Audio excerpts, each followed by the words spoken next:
రేవంత్ రెడ్డి గారు, మీకు నమస్కారం. మీరు చిత్రకారులు అనుకున్నాను, కానీ చరిత్రను వక్రీకరించేటటువంటి చాతుర్యం ఉన్న నాయకులని నేను అనుకోలేదు. చాలా గౌరవం ఉండేది మీరంటే. చరిత్ర పాఠాలను మార్చివేసి రేపటి తరాలకి విషయాన్ని మీరు నూరిపోయిపోతున్నారు. క్షమించండి ఇలా నేను మాట్లాడుతున్నందుకు.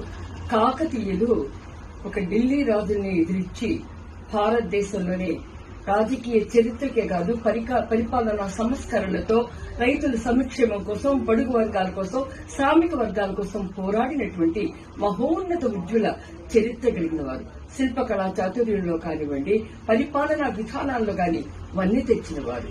ఒక గణపతి మహాదేవుడు కమ్మ వంశస్థును చెందినప్పటికీ కూడా ఒక యాదవ మహారాణిని పెళ్లాడి యాదవులకిను ఒక కమ్మవారికి మధ్య, అగ్ర కులాలకి మధ్య చైతన్యాన్ని కల్పించి సామాజిక విప్లవానికి కూడా పాటుపడ్డటువంటి వ్యక్తి.